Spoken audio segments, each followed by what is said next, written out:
Tak sekedar fungsi alas kaki, sepatu kets atau sneaker kini sudah menjadi salah satu pilihan gaya hidup yang mengakar kuat dalam kehidupan masyarakat luas.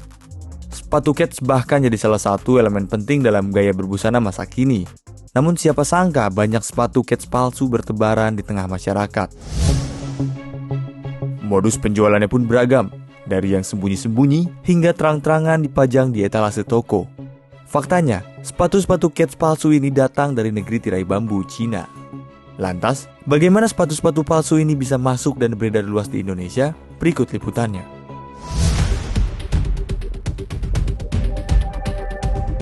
Jual beli sepatu palsu alias KW bukanlah hal baru di Indonesia. Korban yang tertipu sepatu palsu pun jumlahnya tak main-main. Berangkat dari keresahan itulah, tim investigasi harian Kompas menelusuri banyaknya sepatu yang diduga palsu di sentra sepatu hingga mal di Jabodetabek dan Bandung.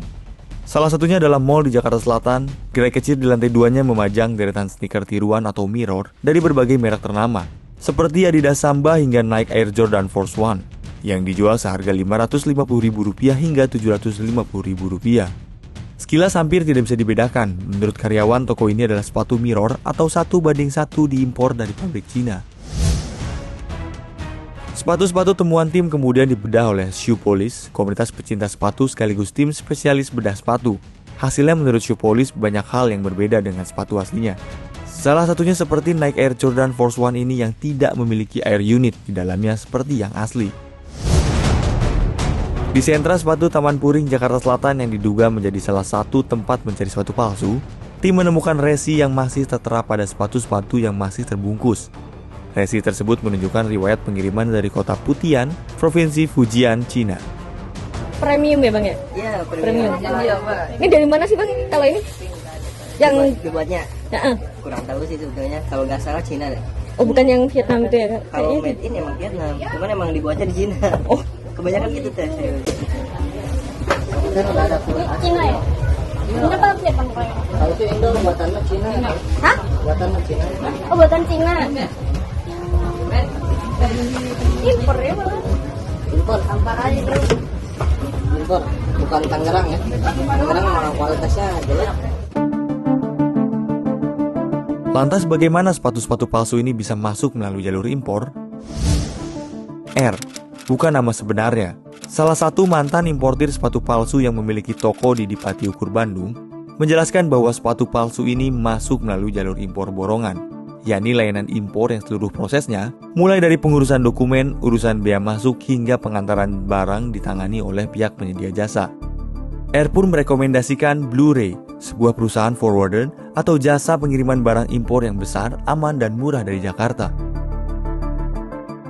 Namun praktik impor borongan berpotensi melanggar hukum berdasarkan Jurnal Perspektif Bea dan Cukai Volume 7 Nomor 2 Tahun 2023 tentang faktor-faktor penyebab impor borongan dan potensi penggelapan pajak impor di Indonesia oleh Agus Rianto dan Adi Nur Cahyo. Impor borongan dikenal sebagai istilah untuk menggambarkan penggelapan pajak dalam kegiatan impor. Praktik ini diduga melibatkan sindikat perdagangan ilegal internasional dan bahkan melibatkan pejabat pemerintah dan penegak hukum. Kegiatan ini berpotensi menjadi masalah karena praktik penghindaran pajak dapat merugikan pendapatan negara dan mengganggu praktik perdagangan yang adil. Dokumen pabean yang seharusnya dilaporkan sesuai dengan kondisi aktual dibuat sedemikian rupa agar dapat mengurangi jumlah pajak yang dibayarkan. Tim Kompas kemudian mendatangi kantor Blu-ray di kawasan Mangga Besar, Jakarta Barat pada Agustus 2025. L, nama samaran sales Blu-ray, menyatakan perusahaan menawarkan jasa pengiriman borongan all-in, sneakers branded dengan tarif tetap Rp6 juta per meter kubik. Biaya ini mencakup seluruh proses pengangkutan dari gudang milik Blu-ray di Guangzhou, Cina, hingga tiba di gudang mereka di Muara Baru, Jakarta Utara. Sneakers akan dikirim secara langsung dari Guangzhou ke Jakarta lewat jalur laut dengan estimasi kedatangan 2 hingga 3 pekan. Jika barang berada di luar Guangzhou, misalnya dari Fujian, supplier di Cina harus mengirim barang terlebih dahulu ke gudang Blu-ray menggunakan jasa ekspedisi lokal. Sesampainya di gudang Blu-ray, barang itu akan melalui proses identifikasi, yaitu diberi marking code atau penanda unik yang memuat data pembeli dan alamat tujuan di Indonesia serta perusahaan pengurus pengiriman tersebut. Untuk mendapatkan kode tersebut, Blu-ray menyodorkan formulir untuk dilengkapi pelanggannya. Aku nggak ngerti gimana jelasinnya, cuman intinya borongan nggak bisa keluarin faktur pajak.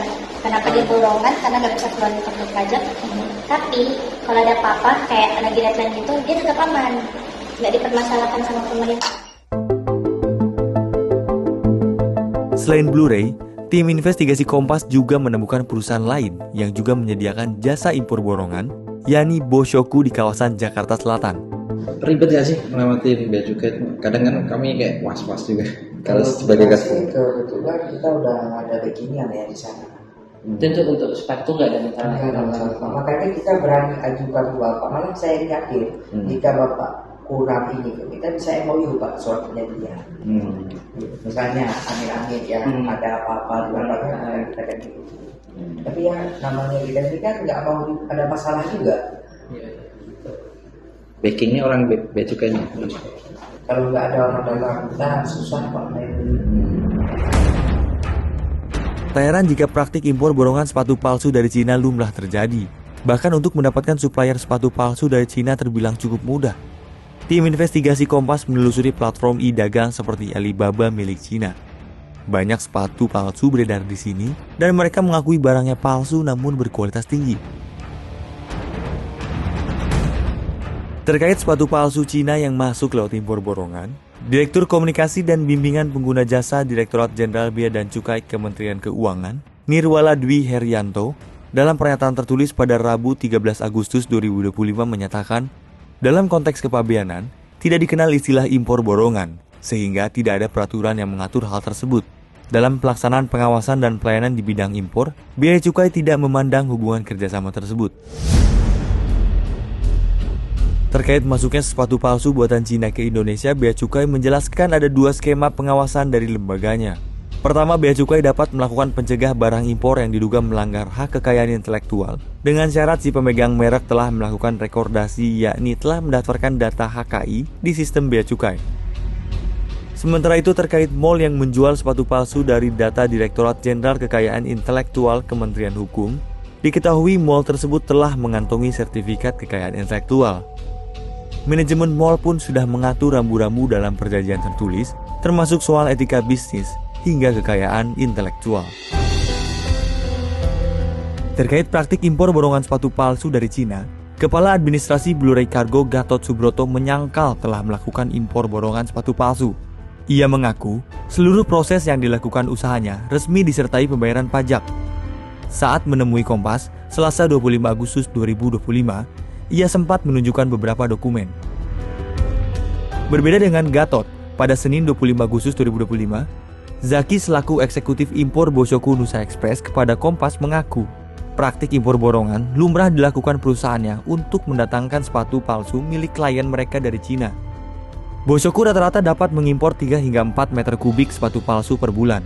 Ia menambahkan dokumen yang dibutuhkan hanya packing list dan invoice. Oleh karena impor dilakukan secara borongan, pajak yang dibayarkan pun tidak penuh seturut aturan yang berlaku. Zaki pun mengakui untuk memudahkan praktik tersebut, pihaknya memiliki tim lapangan dari Bea Cukai yang tidak dapat disebutkan identitasnya. Masyarakat diimbau untuk lebih bijak berburu sepatu agar tidak tertipu dengan barang palsu yang kerap beredar di pasaran. Sepatu palsu tak hanya merugikan konsumen karena kualitasnya yang tidak terjamin, tetapi juga melanggar hak kekayaan intelektual serta merugikan produsen resmi. Dengan meningkatkan kewaspadaan, masyarakat turut mendukung perlindungan konsumen dan industri yang sehat.